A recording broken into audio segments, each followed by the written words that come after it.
Oh my gosh. Yeah, we can just keep talking. I don't really care. If anybody wants to complain, they can send an email to our business email.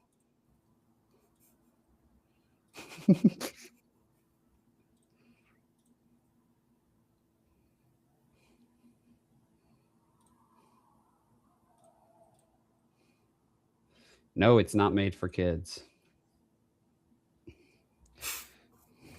No, this video is not made for children. Not made for children. Oops, I did it again. It's fine. It's just the song. It's fine. Who cares? Whatever.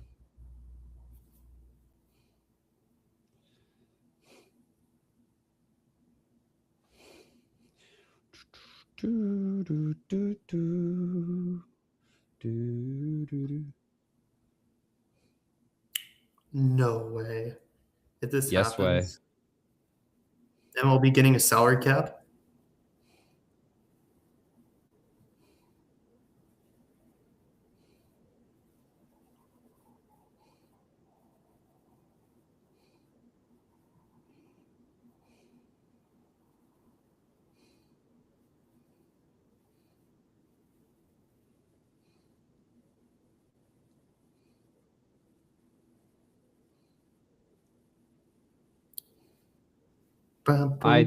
I'm an idiot. I put it on the 203 story. Fire me.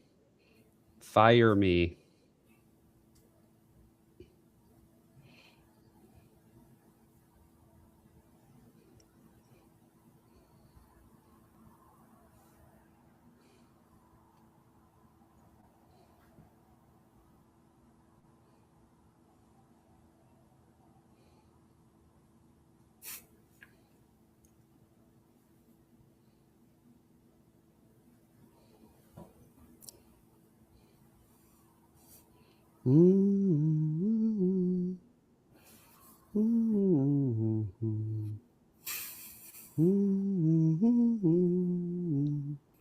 What are you laughing at, Tag? What's so funny? What did I laugh at? I don't know. I thought you were laughing. No. No, I did it again. It's fine. This is why I'm getting fired. Dalen's gonna fire me. I don't know. I thought you were laughing. Why did I just hear myself? I'm scared. I don't know. I pulled up on my phone. You're good. Oh. I was just seeing. It's like, oh my gosh.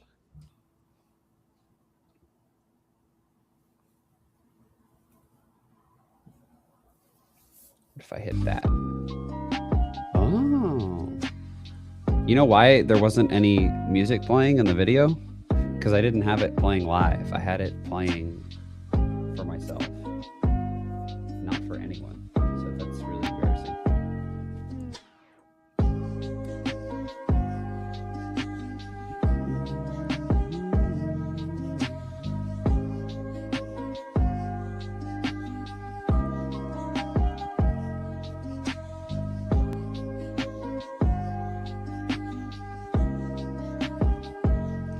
All right, I'm going to try something. Let's see what happens if I put the background. Oh, you can't see it. That's so amazing.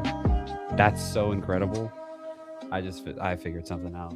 I've been doing this wrong the whole time.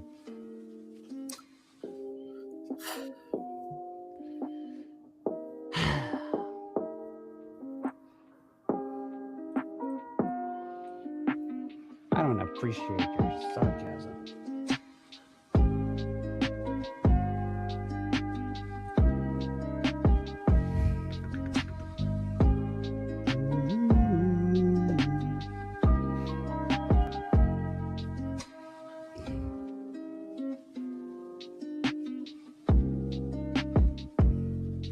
Just want us to score billions of runs.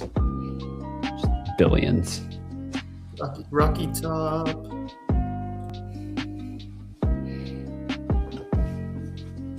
Or nothing, Tennessee.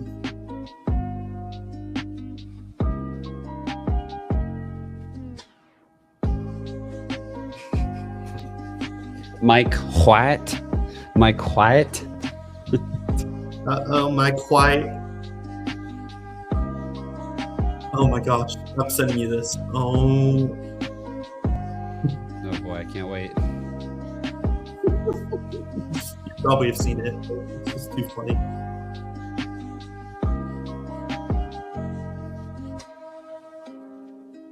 Oh, I did see that. Yeah, that's awesome.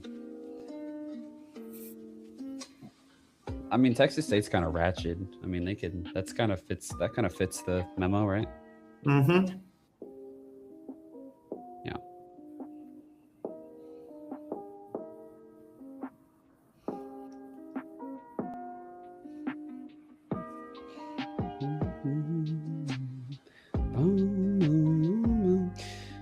I can't believe I just figured out how to do this overlay. It just makes so much more sense.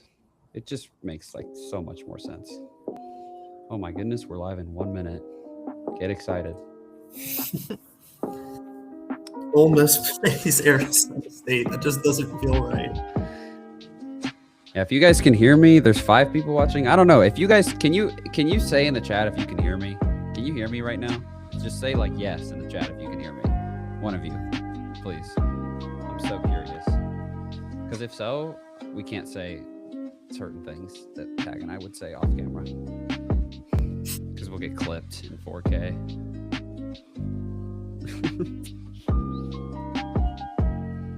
Maybe that's a no. Okay, gaming bud. Okay, you're in the chat right now. Can you hear me right now? Just say yes if you can hear me right now, gaming bud. I don't think they can hear us. Remember, there's a Oh, delay. yeah, yes, he can hear me. All right, cool.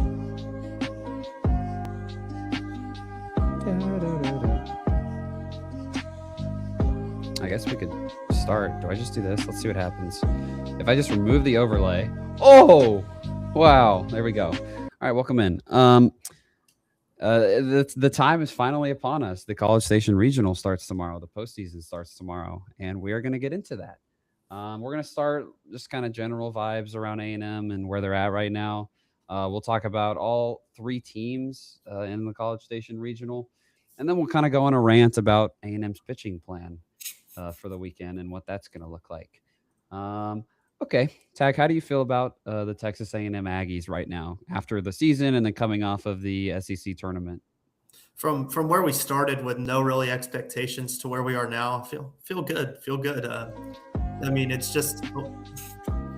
I feel like that early and everyone deserves a lot of credit, and they deserve the right to be playing in a regional right now. So I'm excited for this week, and not just to watch A&M, but to watch these other good baseball teams play some highly competitive baseball this weekend.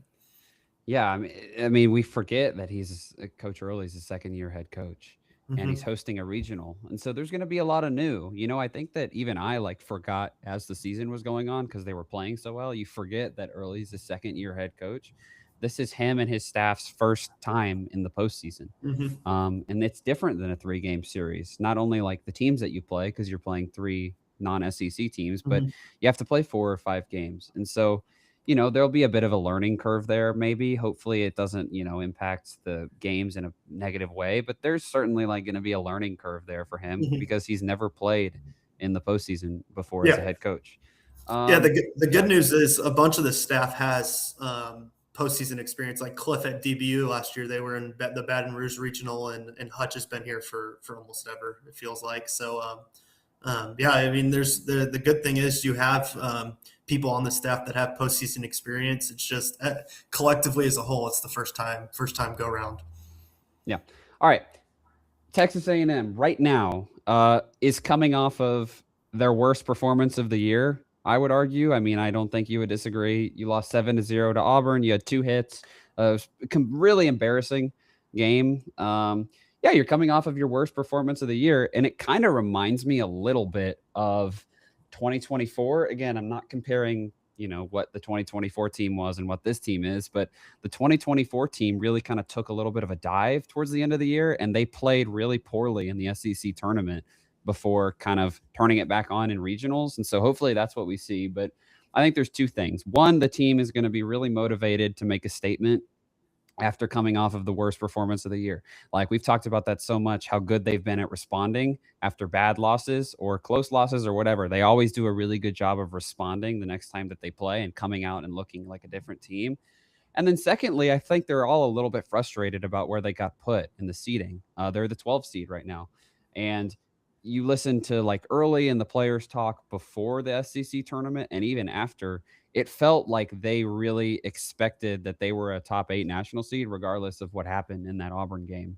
And they're the 12 seed, so they're really not even close to that, as it turns out. So one, they're coming off of a bad performance, which is good for them because they always respond. And two, I think they're a little bit pissed off about where they got seated. So those are two positives, I think.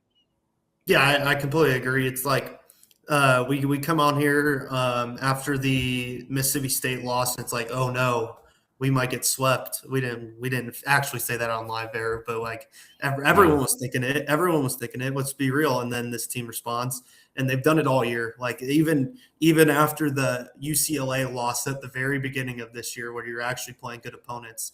You get smacked in the mouth by UCLA, and then you come out and play a very good Arizona State team and handle them very easily. We were there for that. I mean, this team's been this team's responded like everyone's saying. This team's responded better than almost anyone in the country. And I feel like this team's fully expected to be ready for this week, not just because now they're getting their A lineup out there, but because they have something to prove. I agree with everything you said. This team should not be the 12th seed, but here we are. You can't do anything about it now, and it's just move forward. It's just win. And I feel like this team's going to come out here and have a different type of energy, kind of to what we saw of Game 3 of Mississippi State. And not only like in the regular season when they lost, they would have to respond against an elite, conference opponent. Mm-hmm. And Lamar's a good team. Like, I'm not saying that, but they're not an SEC caliber opponent. And so not only do you have an opportunity to respond, but you have an opportunity to respond against the team that you are a lot better than, like, overall. Mm-hmm. And so I guess we can get straight into it. We'll start with Lamar. We'll go to Texas State. We'll talk about USC. We'll get into A&M. So yeah, we'll start there. A&M is taking on the 4 seed Lamar tomorrow at 3 p.m. Lamar is 34-25 overall. They went 19-11 in the Southland Conference. I mean, they're the 4 seed. They have the weakest resume in the field. Their RPI sitting at 90. Their strength of schedule is 121. They have a couple notable wins. They have a really impressive 4-1 win over Kansas, who's a regional host, and then they beat Tarleton 5-3. So. Yeah, I mean, they're a 4 seed. They're a good team. They deserve to be in the tournament, and you can't look at them like the team that you played during the midweek, during the regular season. A&M, of course, what I'm referring to is A&M played Lamar already this season. They played him in a midweek. They beat him 25-5. It's the most runs A&M scored this year. Very ugly game for Lamar. I think this game's going to be a lot different. But yeah, I mean, you're better than they are. So those are kind of my general impressions of Lamar before we get into specific stats. Yeah, midweeks are always different approach based off team. Like you see some teams do throw their weekend guys because they don't have their conference isn't as strong on the weekend, or you see them only throw their bullpen, which is what Lamar did against A&M the first time around. It felt like, I'm pretty positive, not real sure, but like early said it's not the same team that you're seeing from that Tuesday back early in the year. I believe it was the first or second midweek of the year. So this team is very different. Plus, Lamar has played all the big boys in the state of Texas for midweek, so it's not like they're going to be starstruck whenever they roll in on Friday. Plus, their weekend rotation is obviously much better than what they rolled out against A&M the first time. And what we'll highlight it. I mean, their Friday guy is a legit Friday guy. He's the best Friday guy in the Southland. So it'll be a great matchup for this lineup. And I feel like on the flip side for A&M, it's a great matchup because they don't hit home runs. And when this A&M pitching staff has gotten in trouble, it's because they've given up the long ball. Especially, we just saw it in Hoover, when in a ballpark that plays much bigger than what it felt like this past week. It's a great matchup for A&M because this team does not have much power at all. Yeah, so getting into Lamar statistically, pitching is their strength, and they're well below below average offensively, as Tag mentioned. They only have 38 home runs this year, so that's 236th in the country. And then overall, you look at all their offensive stats; they're in the 200s in pretty much every category. They're just not much of a threat offensively, and they don't have a lot of power throughout the lineup. They do have a decent amount of hits, like they can get on base and they can hit, but they don't hit the ball very hard. And then, as I mentioned, pitching is kind of their strength. Their team ERA is 4.47, which is 33rd in the country. Their team WHIP is 1.38, 38th in the country. And then their FIP, which is just a stat that's kind of pitching efficiency, 67th in the country. So they have somewhat of a good, they have a good pitching staff, and it's sustainable. Mm-hmm. And if they're going to beat A&M, that's kind of how they have to do it. They have to shrink the game. Mm-hmm. They have to win like a 4-2, 5-2, 3-2, that kind of game. And so that's Lamar's path. And the other thing that I noticed is that they have a ton of upperclassmen on their team. And they've already played in College Station. Some of them have played in College Station multiple times throughout their time at Lamar. So, they're familiar with Olson. Obviously, it's going to be turned up a notch because it's a regional atmosphere on the weekend, and that's a lot different than a midweek. But yeah, I mean, Lamar's a good team. Pitching is the strength. They're pretty weak offensively, and they have a ton of veteran leadership. So, yeah, they're not going to be scared. Yeah, Will Davis has done a great job constructing this roster with the transfer portal guys they got and the guys they've retained. There's a reason why he got the U of H head coach job. So like they're a solid ball club. So it'll be a good test for a 1-4 matchup. I definitely think it's a rough 1-4 matchup. But yeah, I mean, it is what it is. This is a tough regional, but every game's going to be tough from here on out till you make it to that Men's College World Series. Yeah, that's another really interesting angle that could impact this game is Will Davis, Lamar's head coach, is whenever he's done, whenever this Lamar team is eliminated, that's going to be his last game at Lamar, and he's going to go be the head coach at Houston. So probably a lot of extra motivation for him. This is his last time with his team and with his guys. And so, yeah, I mean, he's going to want to win more than anybody out there. We know the pitching matchup. It's going to be Shane Sadeo versus Chris Olivier. I have Shane's overall stats. We've been when we've done these previews, we've gone over his conference stats. These are his just overall season stats.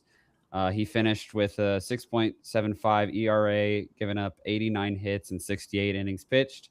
Only walked 19 guys, struck out 78, 1.58 WHIP, and his batting average overall is still batting average against is still 309. So, yeah. Michael Early still has a ton of confidence in Shane, and we talked about this in our rant that we went on after the Auburn loss, just about the pitching staff. But this is what Michael Early kind of had to say after he was asked about why they're starting Shane, and he said, I believe in Shane. The amount of belief I have in him is through the roof. He hasn't had the season that he wanted, but seasons can be made in the postseason. Shane is not a guy that you want to bet against. What is your reaction to Coach Early's confidence in Shane? Yeah, I think he's not trying to mess up the weekend rotation. He wants these guys on schedule, which I don't blame him for. I agree with him to some extent. Like, obviously we all agree Shane's season was not great, but I feel like he's still a good overall pitcher. And I believe some of the guys on SEC Unfiltered said, like, if you're a pro team looking at Shane, like he's got the stuff to take a stab on him in the draft. It's just some of the execution numbers, just execution in general, and maybe some of the pitch calling has not been great or whatever the case may be. I believe Shane is talented enough to be a weekend starter, and to throw him in game one, I'm completely fine with. We would have liked to seen a different approach where you could use Shane out of the bullpen against USC or Texas State in a bit bigger game. But I feel like if you're going to get Shane's confidence back for a run that you're inevitably going to want to, that this team wants to go on, you need Shane to be pitching well. And for him to get his confidence back against Lamar, and if he throws the ball very well, you feel really good about giving him the ball again moving forward in this postseason. So I agree. if you want length, you start Shane on Friday. If you're going to go for the piece it all together like Tuesday, you throw the guys that we listed on our show on Monday. But I like it because if you use Shane in one arm to get through this game and you run rule him in 7 and get out of there quick, and you use 2 arms, you're set up for the whole rest of this weekend. But you got to execute. It's plain and simple. You got to execute against this team because they're not the inevitability of Shane and Weston. It's been they give up the home run ball, and for a team that does not hit a lot of home runs, this should be a good matchup for Shane. Yeah, I told you before this, like I was expecting like a Cole Hubert start or Cooper Powell or someone like that to get an opportunity, because I don't care how you win this game. This first game, like you're playing Lamar. Yes, we'll talk about the guy that they're starting tomorrow because he's really good, but he hasn't seen SEC caliber line. Like he just hasn't. So his stats are inflated. A&M is going to hit the ball tomorrow. And my idea was like, I don't care how you win this game tomorrow. You have to just win the game. You can start Cooper Powell or Cole Hubert, and if they get hit around a bit, it's okay. You can leave them in the game and let them throw because you have to save your arms for the next 3 games that you're going to play. But I'm fine with starting Shane. Like he'll do really well. Again, like you said, it's a good matchup for him because he's the bottom in the conference in home runs given up, and Lamar does not hit home runs. They really struggle to hit home runs. So it's good for him. I think that'll play to his strengths. And I think maybe the idea is that you want him starting so that do you think the idea is that if A&M makes a super, they would start him in game 1 of the super? Is that the idea here? Yeah. Yeah, I agree. I believe that's what – I mean, I feel like you don't mess up the weekend rotation. I feel like that's the smartest thing to do because you've seen how A&M will drop the first game and still come out and win the series. So therefore, I feel very confident. Like if you get length, like we talk about length out of your starter is key in these and in postseason baseball in general. Now, if you get length out of your starter, you're set up for the rest of the weekend. And I feel like Shane has the opportunity to do that. But yeah, when you look at it holistically, the rest of your outlook of the season, you need if you do have a super, you need your starter to go long. You need your all of your stars to go long for that, really, because your bullpen's kind of not as what some of these other teams that are listed in the above you. That you're not. This team doesn't have what they have, in my opinion. But that doesn't mean A&M is short of arms. They have arms. It's just maybe not to the caliber of as a Florida or teams like that. Yeah, we talked about in our little rant after the Auburn game in the SEC tournament that the coaching staff was going to have to look at this pitching room and decide what gives them the best chance to win. And we said that it would not be surprising if we saw something drastically different this weekend in the regional, just to try something new because what they've been doing is not working.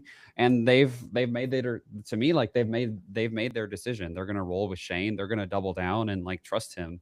And this is a great game to do that, to get his confidence back up.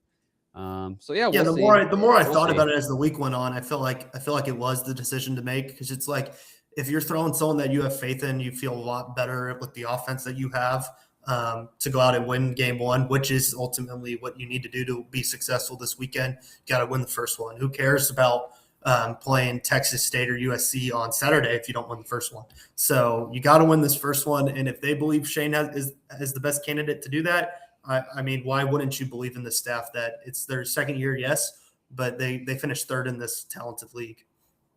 Can you get into Chris the Lamar starter stats? I'm like looking something up. Yeah, on the year, Chris Olivier is 7-4 with a 2.66 ERA, with 88 innings pitched. So he's thrown a lot more. Like he's a dude. When he goes out there, he gets the ball and he tries to go as long as he can. Which is when Lamar is successful. He pretty much goes the distance. He has 103 strikeouts to 35 walks, so very good strikeout to walk ratio out of starter. And his WHIP is a 1.05, and his batting average against is 180. So yes, you just stated a little while ago that he hasn't faced an SEC lineup probably this year or a lineup that's legit in the Southland. I mean, yeah, there are McNeese or there's a couple of other good teams in the Southland, but they're not this lineup. So they're not this lineup. They're not even.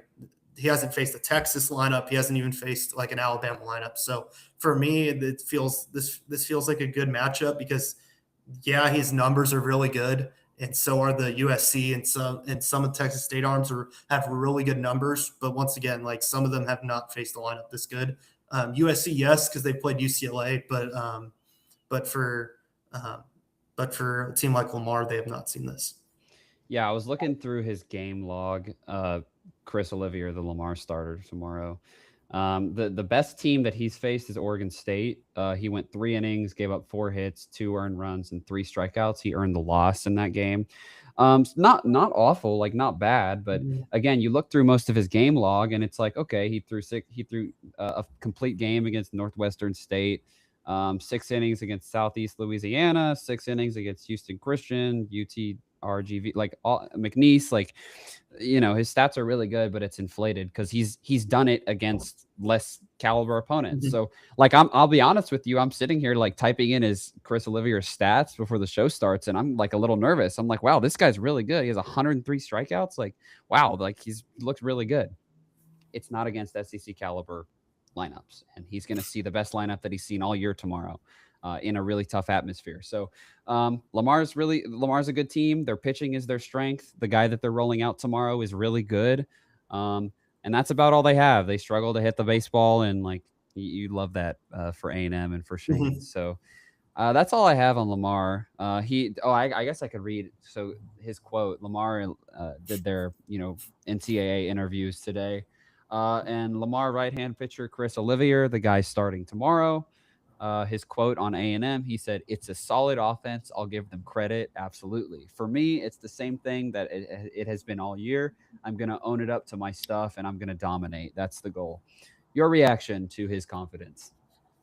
I mean, what else are you supposed to say as a pitcher? Like, yeah, you got to believe in yourself, or you're not going to go out and do it. But to say that this is business as normal, like, when the best lineup you face is Oregon State and they're not even hosting, it's kind of, and plus, yes, this team has been to Olson, but like we talked about, it's a regional atmosphere, not a midweek where people leave after the 3rd inning. So it's going to be, I feel like it's going to be like early. He might be a little wild early. He might have a little extra juice. He might have the adrenaline's definitely going to be pumping.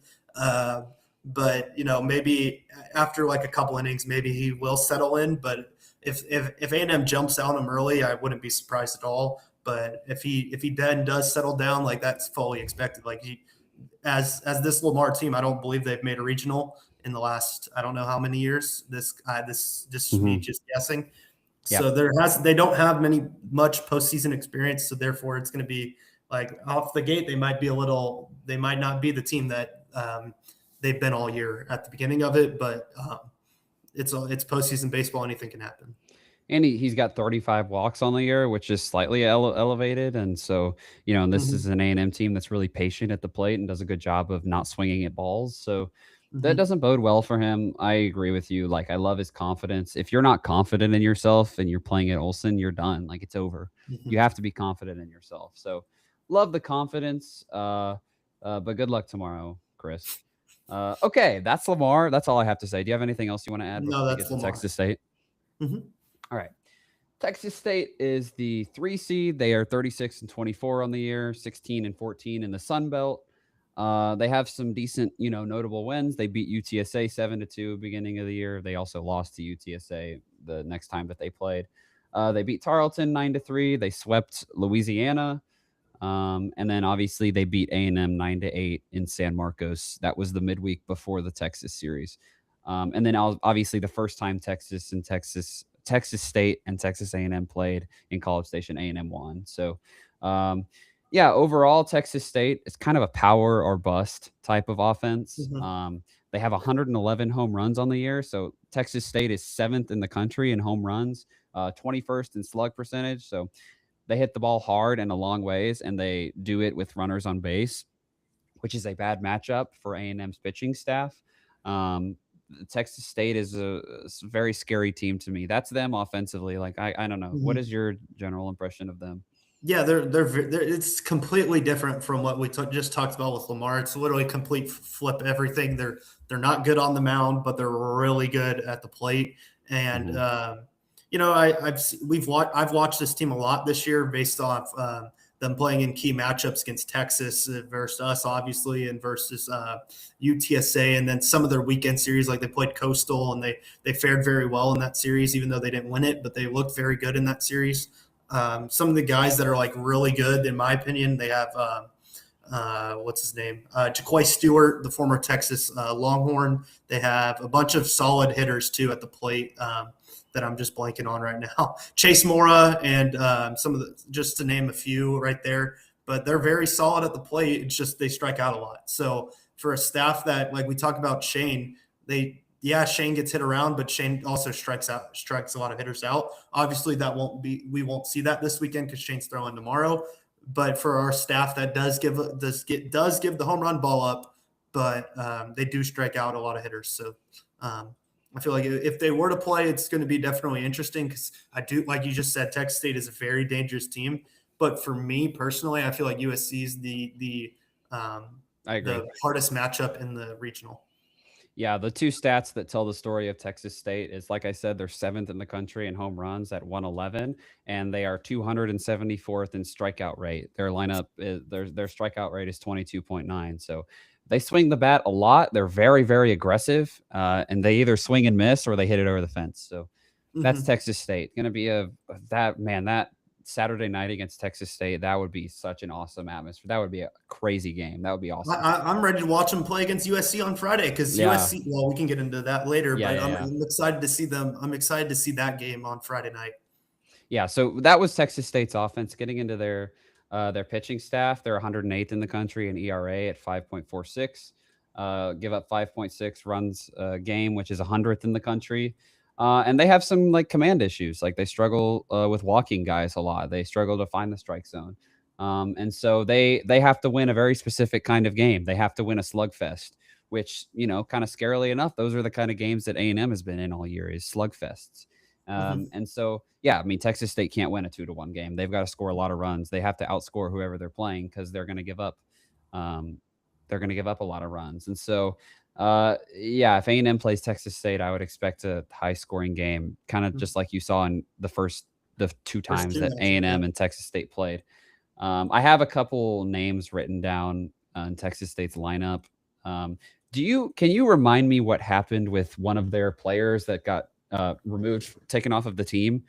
Yeah, so they're starting shortstop, but we don't need to get into names. I don't want to go out and blast this kid on YouTube here, but he after their series loss, I forget to who, he was the last out, I believe, or he was on deck, and there was a heated argument in the locker room after, and he shoved the player, and he was dismissed from the team. So there was that issue, and then they went on and have played really well after this issue. But yeah, he was one of their guys. I believe he was like the 2 or 3 hole. So not ideal. But honestly, from the numbers and from series wins and how they did in the Sun Belt tournament, they played better after this whole incident happened. So yeah, it's just unfortunate for the kid because I've seen him in person. He's a very talented kid, but I guess emotions just got the best. Yeah. Okay, so A&M plays Lamar tomorrow. Let's say A&M wins that game, and then Texas State beats USC in the nightcap, and then it's A&M and Texas State on Saturday night. Who on the pitching staff? Look, I don't know. I still don't know about Aiden Sims. The whole Aiden Sims conversation is making me uncomfortable. The answers aren't clear enough to me. If it's not Aiden Sims, who, by the way, if Aiden Sims is able to go, I think you have to start Aiden Sims on Saturday night. If you win the first game, that is absolutely what has to happen. If it's not Aiden Sims, which I don't know if it will be, I literally could not give you an answer. I don't know. Who matches up on the pitching staff, would you say, best against Texas State? Like, who would you start if it's not Aiden Sims? I don't know about best matchup, but I know what they will do if Sims won't go. And it will be Weston Moss. I'm certain that it will be. Which kind of gets you it perks your ears up a little bit because I don't know if that's the best matchup. Because yes, he has given up a lot of home runs. But when he's on, he's very good. So for that reason, in a postseason environment, I like giving him the ball because he pitches with a lot of emotion. You just got to hope it's in check a little bit. But for me, I think you got to go with the experience. I don't know if you give the ball to a fresh corn to start it if I were to start Freshcorn, it would be in the game that determines whether you advance or not. That's just me personally. What I would do if you're throwing him in the regional final, I feel like that's a smarter decision if Sims can't go. But I mean, you might see them try to piece it together with like a Juan Vargas, and then maybe use Weston out of the longer leave after something happens, or Freshcorn after that. But I feel like you got to roll with what you've done all year with the weekend, and don't mess with it. Yeah, the numbers might be a little shaky for Weston, but I feel like overall this year it's been up and down. So hopefully I feel like they're banking on him being up. So that's just me personally what I would do. But I wouldn't be surprised if they go in any direction, because it's all hands on deck to win this weekend. Yeah, I think when I saw that Shane was starting, it was clear to me that they were going to go with the guys with starting experience. Like, that's who's going to start. If I had to name the 4 starters this weekend, it would be Shane, Aiden, Weston, and Darden would be your 4 starters probably, because they have the starting experience. I'm still interested to see what Gavin Lyons would look like in a starting role. I don't think you'll see that, just because they're going to go with whoever has started all year. They're going to go with the confident guys. Like, that's what they're going to do, which makes sense to me. It's kind of too late to experiment, I think. But yeah. I mean, that's all I have for Texas State. I mean, they're super good offensively, can't keep up on the mound. Going to be a crazy game if those two if A&M matches up with them on Saturday night. Do you have anything else? Yeah, as we transition to USC, like, I feel like USC has the upper hand in this matchup versus Texas State because of how dominant they are on the mound. USC is. They're really good on the mound, and yet they are saving the Big Ten Pitcher of the Year for Saturday, regardless of a win or a loss. You need to keep your season available. So Mason Edwards is throwing Saturday, so it's going to be very intriguing to see how this Friday night game goes, because of not using your Friday night guy against probably they are a very dangerous team, but for USC, it shows the confidence they have in Grant Gavell, who's also a very solid starter. But once again, we've talked about it nauseum when we saw USC was in the College Station Regional. They do not fare well in these Quad 1 games, and obviously this will be like a home environment for Texas State, in my opinion, because of how close they are and how far USC is, which makes this matchup very intriguing. Yeah, so we can get into it. USC is the 2 seed. They're 43-15 overall. They went 20-10 in the Big Ten. This was the team when Tag and I were watching the selection show on Monday. When we saw USC pop up in our bracket, we both looked at each other like, "Oh, wow, that's scary." This is the team to beat. This is the team that scares you the most, is USC. They have, and it's kind of a complicated conversation around them, and we'll get into that. They have the number 1 run prevention in the country. USC is number 1 in the country in runs given up, 3.6 runs a game. But then you look at their actual performance on the field, and it's not impressive. They're 1-11 in Quad 1 games. The only notable win is they have 1 win versus Oregon, and that was to avoid a sweep in Game 3. So you look at their team, and they have elite arms all across the board. Their team ERA is 3.48, which is 5th in the country. Their team WHIP is 1.20, which is 4th in the country. Super high strikeout staff, 26.6% strikeout rate with their pitching staff, which is top 20 in the country. But then you look, and they're 1-11 in Quad 1 games. Like, USC is kind of like the kid at track practice that runs the warm-up really, really hard and then like doesn't do very well in the workout. That's like the best way I can describe it. Ton of flashy stats, really good arms, but then they've given up a ton of runs in Quad 1 games. I have a little. Do you want to get into? I have a little list of like runs that they've given up to some of these teams. Yeah, so they gave up 12 runs to Oregon State, I believe, that in a midweek. So obviously that's a different perspective. I'm pretty positive that was midweek. They've given up in their weekend series against rival UCLA. They gave up 12 runs in Game 1, 9 runs in Game 2, and then 10 runs in the series finale, which they did get swept. So then they gave up 5 runs to UCSB, and that was an intriguing matchup because I don't think Flora or Edwards threw in that game. So a little bug in that. And then in their another ranked matchup, one of the three that they get in the Big Ten, they gave up 8 runs in game 1, 12 runs in game 2, and 16 runs in game 3 to Nebraska, which is hosting. They are hosting. And then in their last series in the Big Ten, they gave up 1 run to Oregon. They gave up 4 in game 2 and 6 runs in game 3. And I'm pretty positive they lost the game. They gave up 1 run. So yeah.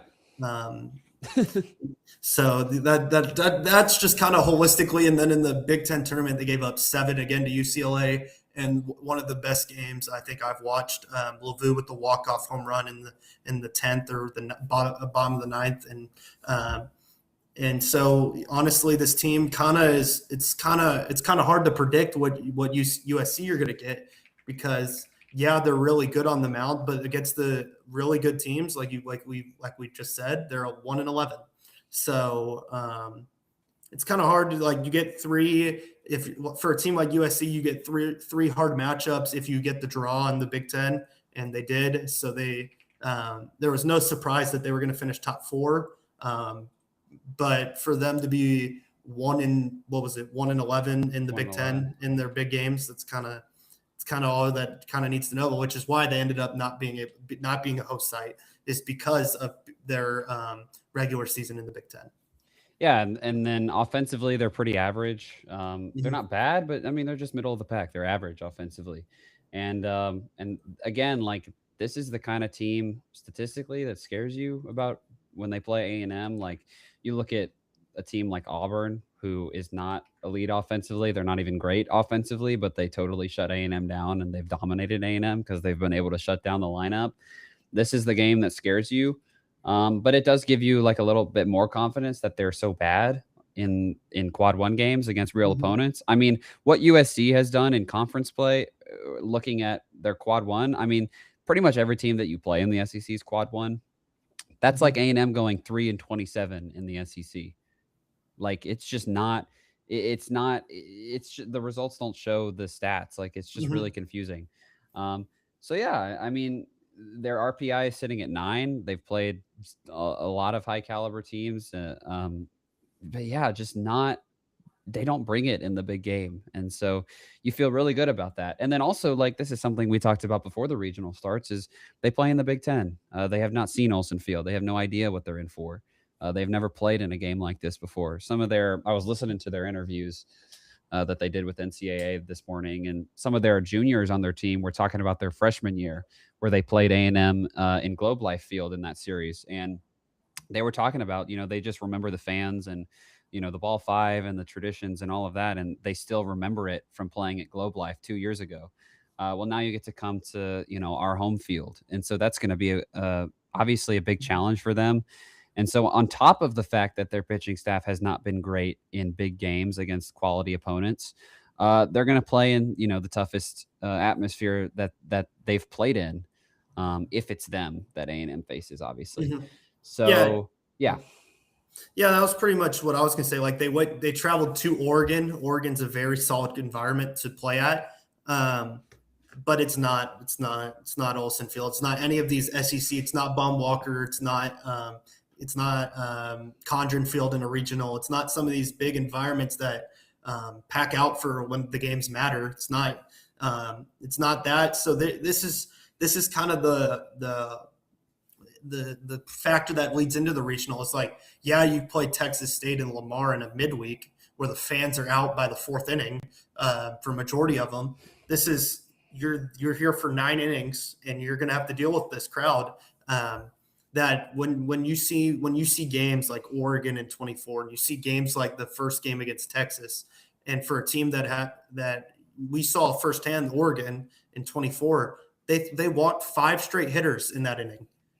5 straight hitters in their loudest environment they've seen. So we'll see how another Big Ten opponent comes in here and see how they handle it. If this is inevitably the opponent, I believe it is, but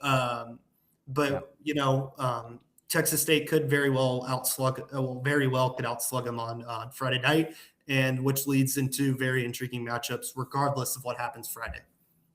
Yeah, so the guy, if well, Mason Edwards is going to pitch in their second game regardless, but Mhm. if USC beats Texas State tomorrow night, A&M will see Mason Edwards. He has the second lowest ERA in college baseball at 1.29. He has 160 strikeouts in 88 in the third innings pitched, which is insane. 160 strikeouts. Um, Opponent batting average against is 146. Throws like a mid 90s mile an hour fastball. Has a super high whiff rate and strikeout rate on all of his breaking pitches. So he's really good. Certainly a very scary pitcher to see. And that's like their path to beating A&M is getting length out of a starter that shuts down A&M's lineup. And yes, USC's offense is very average in all of those categories, but they're facing A&M's pitching staff, who's been, not good all year. And so Mhm. this is the exact kind of game that A&M would lose if they were to lose one. It would be the lineup is struggling against a really good starting pitcher that goes 5 or 6 innings, and then USC's offense does just enough against a mediocre to bad A&M pitching staff, and then A&M loses, a low scoring game. USC cannot win a high scoring game against A&M. That's not going to happen. If Mhm. A&M was to lose on Saturday night to USC, it would be a low scoring, and you'll see Mason Edwards probably go 5+ innings, and that'll be the story if A&M loses. But I mean, it's not just Mason Edwards. Like, they also have the best bullpen in the regional. Adam Troy has 12 saves on the year, and then they have another guy, Sam Maxton. His batting average against is 195. And like, there's a bunch of guys like that. Like, their bullpen's really good. It's the best pitching staff in the regional. And they're the team that could disrupt A&M's path to the supers by shutting down Mhm. the offense, A&M's offense. Yeah, there was a reason why I wanted to play game 3 of Texas no matter what, because you needed to see Volantis, in my opinion. No matter if you won or lost that game, I would have loved to see how of a challenge Volantis is against this lineup. For this reason exactly. Mason Edwards is better than Volantis in almost every statistical category. Yeah. So that's the personal reason why I would have liked to see it, because when you get to this regional, inevitably when you see Mason Edwards, you're not scared. Yeah. You're not, or you're not. I wouldn't say scared is the right word. You haven't seen a guy like Mason Edwards. Is what you just haven't seen it. And if you would have seen Volantis in Game 3, if it inevitably would have been played, now rolling into this regional, you would have seen a top 3 arm in the country, and now you're coming in and you're seeing a top 2 arm in the country per D1 Baseball's rankings. So it would have been Yeah. exciting to see that matchup, and now you get into murky water of not having seen a left-handed pitcher with this kind of stuff. Yes, Marciano is very good from Auburn, but Marciano is barely touching 90. This dude runs it up to 96 with all that stuff included. Yep. So this challenge it's going to be a very intriguing challenge, which is why personally you want to see Texas State, even though inevitably I think it will be USC. But each team brings its own challenge in this regional. You've got Texas State that matches up against A&M very well because they had a lot of home runs. You have USC that matches up very well because in games that A&M has faced elite pitching, they've kind of struggled. They've gone about 500 against those teams that have really good pitching, I would say, because you got to throw in the Texas games, you got to throw in Mississippi State games, and you throw in the Auburn games for the teams with elite pitching, and they've gone about 500 in those games. So yeah, that's basically it. Depends on which A&M team you're seeing. If you get the Friday night showing from Texas, you feel very good. If you get even the Saturday against Luke Harrison, you feel very good, obviously, because you've scored 11 runs in that game. But for the murky water of Mason Edwards that you could inevitably see, it makes for whoever's throwing game 2 even more crucial that they're locked in from pitch 1. Yeah, this is kind of a difficult question to answer, I think, because USC plays in the Big Ten and they do not face the same level of competition that you do in the SEC week in and week out. But from a pure, like, looking at the whiff rate and his strikeout rate and the stuff and like just the sheer number of strikeouts, like, is this the best pitcher that A&M has seen all year? I would say yes, Yeah, but it's kind of hard to judge, like it you is said, exactly. like we never saw Cozart either. Now that thinking about it, like we never saw Sam Cozart, we never saw Volantis, we never saw the other high leverage arm from Texas. But I would firmly say that yes, this is the best pitcher we've seen all year. And to backtrack it, it's not like this is happening. Like it's not just an us factor. Like holistically in the regional, like if UCSB wins tomorrow, like Texas won't have seen a Jason Flora this year. It's not like there's it's not just an A&M perspective. It's a whole college baseball perspective where you're seeing some teams that have different ways to beat you that you haven't seen in the SEC. So it's just very hard to scope, like hard to scale how where he matches up versus some of these legit arms in the SEC. But for me personally, he is the best arm you've seen Yeah. for sure. Looking through his game log against some notable teams, Mason Edwards at Oregon went 6 innings pitched, only gave up 4 hits, no earned runs, and struck out 12. Struck out 12 batters in 6 innings. Wow, that's really good. That's probably his best game of the year. Moving down, they played at Nebraska. He went 7 innings, gave up 9 hits and 2 earned runs. Guess what? He struck out 12. At UCLA, Mason Edwards went 4 2/3, gave up 7 hits, 3 earned runs, struck out 5. That's obviously the best offense that he's seen and that they've seen all year. And then let's see, they played Washington, who's a pretty good team, decent team.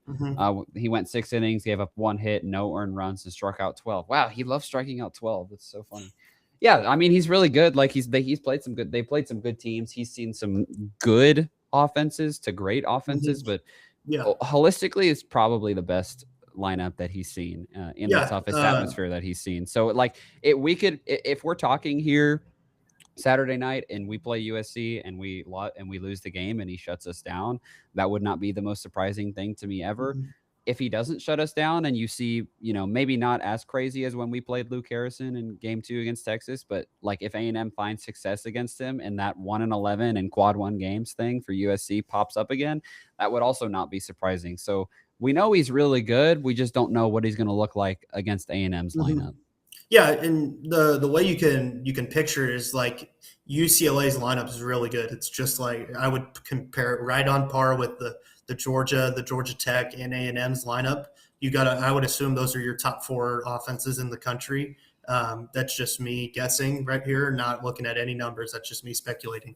But if you were to like scope that, I would say anything to similar numbers to what you just listed out to use against UCLA, and you get that this Saturday, you take that no matter what your pitching staff does. If you get 3 earned, you get more than with unearned runs. But if you get 3 earned runs off of Mason Edwards, you feel really good about your chances in the game because of them being just mediocre offensively. Yeah. We can get into A&M now as a team. Do you have anything else to add about USC? Obviously, like we don't know who A&M's. It's A&M will either play if A&M wins tomorrow afternoon, which we think they will against Lamar. They will face either Texas State or USC in game 4 of the regional on Saturday night. It hasn't been announced, I don't believe, but I'm pretty positive it is game 4 at 8 o'clock. Yeah. So I mean, it just gives the whole Saturday night at Olson. You talk about when they talk about Saturday night games in College Station for all sports, how difficult of an environment it is. So it'll just be another one of those atmospheres, in my opinion, regardless of the opponent. If it's Texas State, you gotta win technically you're going up for the series because you split the regular season, and now here it comes for winner. It's not a winner take all, but it feels like it. Because if A&M goes 2-0 and they're in the regional final, you have to feel very good against what these other teams will have already faced and already thrown versus what A&M has already thrown. Because it really does matter throwing 3 games before a regional final between 2. So it'll just be we keep talking about atmosphere, but it really will play a factor in this. Yeah. All right, let's get into A&M now. Obviously, I hope everybody's pretty familiar because it's your team and we've watched them all year. Elite offense and pitching staff. Don't know what you're going to get from the pitching staff. A&M 6th in the country in runs per game. WRC plus, they're 6th. That's just it's an offensive stat. I don't know exactly how to explain it. 14th in on base percentage, 4th in slug percentage, 6th in the country in home runs with 114, and then 14% walk rate, which is 9th in the country. So they're good at getting on base. Obviously, a team has a 301 team batting average, which is 39th in the country. And then obviously pitching is the concern. The team ERA is 5.19. Just give up way too many home runs, way too many hits, struggle with 0-2, counts, two strike counts, two outs. Like pitching staff has not been good. So Mhm. yeah, I mean that's A&M, kind of the exact opposite of USC, which is why that matchup is so intriguing. But yeah, we Mhm. talked about it a little bit at the beginning of the video, but like, what do you need to see from A&M tomorrow afternoon and then tomorrow night if they win that first game? They got to score a lot of runs. I think it's that simple. It's got to be the same team you've seen pretty much for, except for the outliers all year, where they put up numbers or they chase the starter very early. Not with the amount of run production that you need, but you need to get to that bullpen, which they've done all year with the patient approach is that they had. And even when they're not patient, it's because the opposing pitchers are trying to get ahead in the zone, and this team, when pitchers throw that fastball over the heart of the plate, it usually gets hammered. Not saying that it always is the case, but whenever you see this team aggressive on the first pitch, it's because they're getting something very hittable to hit, and they ambush, as a lot of hitting coaches like to say. But I feel very confident in this lineup for this weekend because of the amount of experience they saw in the regular season against high arms. Yeah, you didn't get to see Volantis, but you saw Tomas Valinkis. Like that's another good left-handed pitcher that you saw that kind of, I would say kind of is a very similar pitcher to Mason Edwards. So you've seen some of it. You've seen something like it. And then for tomorrow, specifically against Lamar, if you score 10 runs against Lamar, you're set up to be good. You're set up to win, obviously, that game. But it sets your pitching up to be so much more useful as a weekend holistically. All right, getting into a couple developments just from the health of the team. Yes, Nico Partita will be back in the lineup tomorrow afternoon, which we are all thrilled about. He's going to be back at third base, back playing defense, and back in the lineup.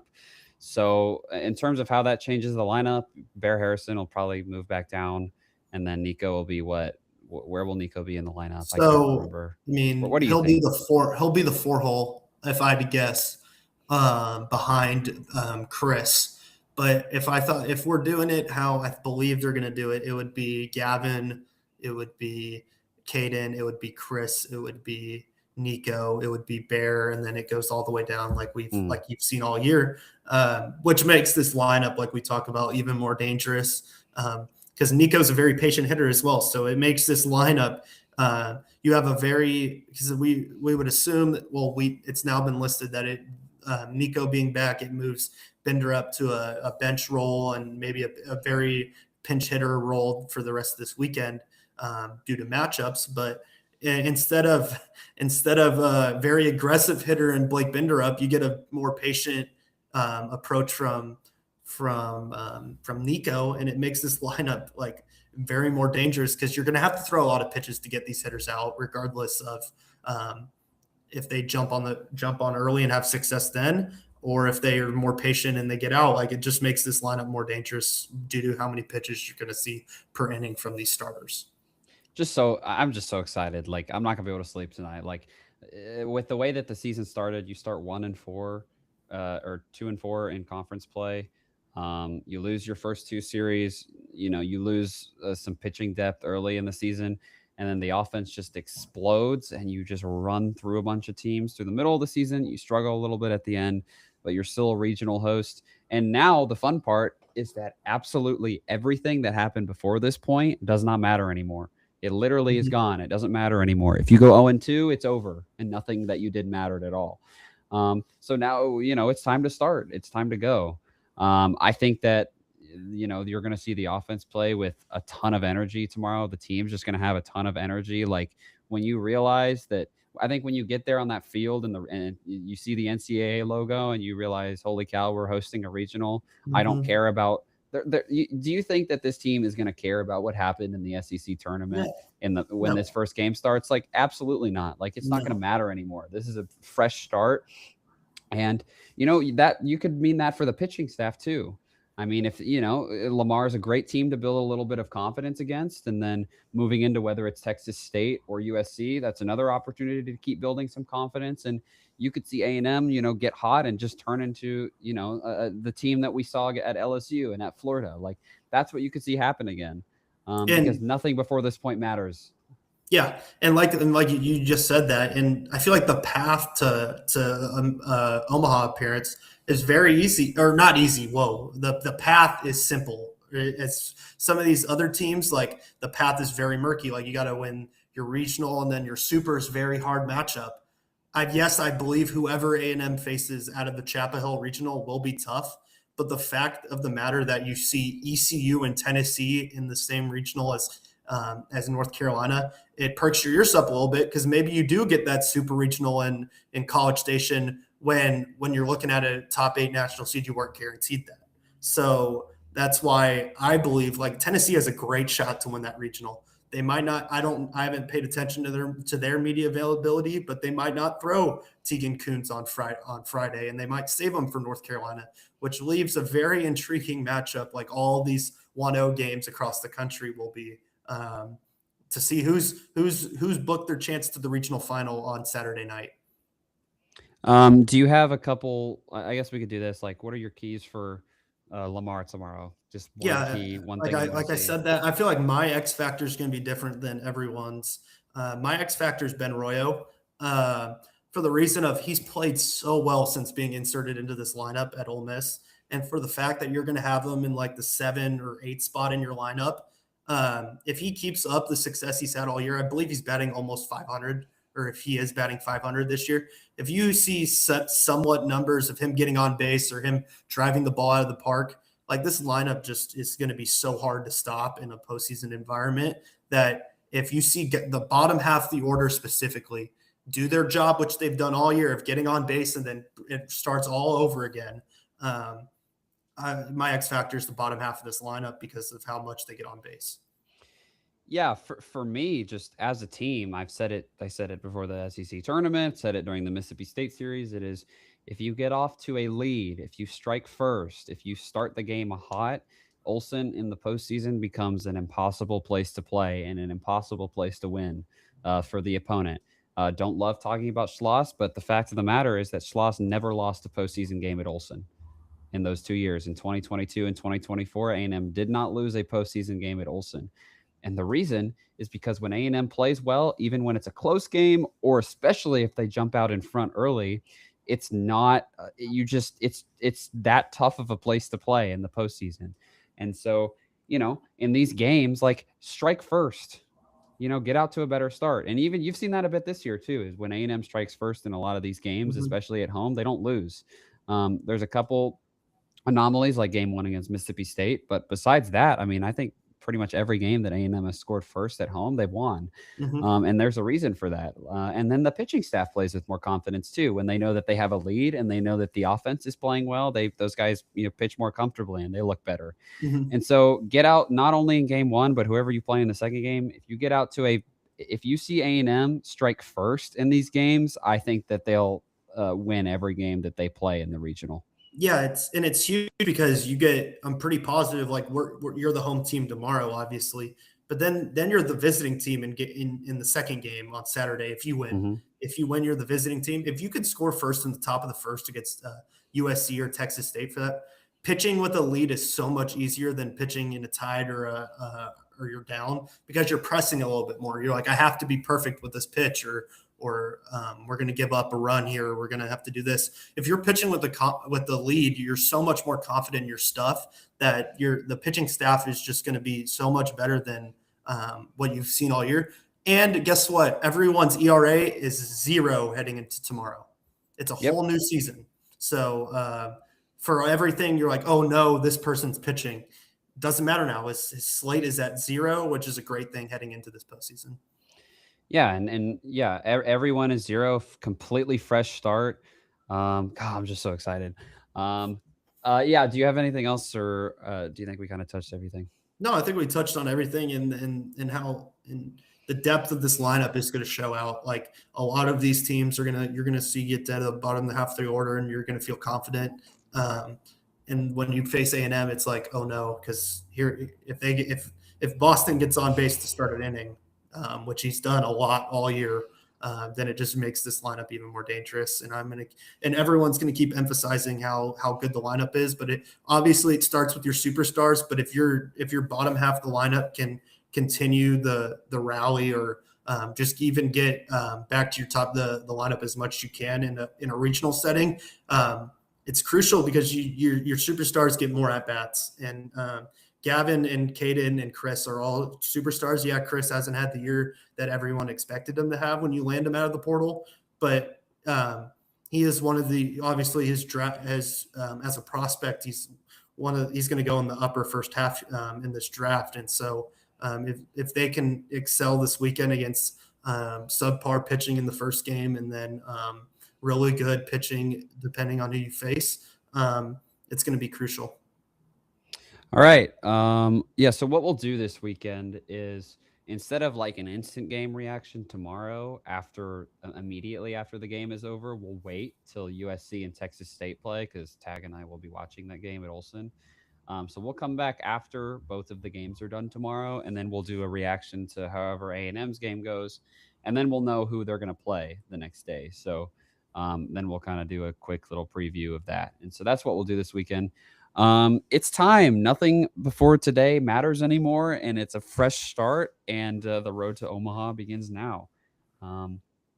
Get to Olson. We will see you there this weekend. We are so excited. Should be pretty good weather. It looks bad start the week, but the weather looks much better now. Just looks like a perfect weekend incoming. Yeah, and in other places, they're not so lucky to get the weather that we're going to be getting this weekend. Like, for example, Gainesville, we might be on our hands for a Monday game, and which taxes them for the supers. But like, this is going to be a great weekend of baseball. Take advantage of it if you live in the Bryan College Station area. Take advantage of this weather you've got. Yeah, that's basically all I've got. It's the best time to be a Diamond sports fan, because we've seen some great softball being played this morning, and now we get to see our favorite sport being played in the path to Omaha. All right, we will see you guys tomorrow night.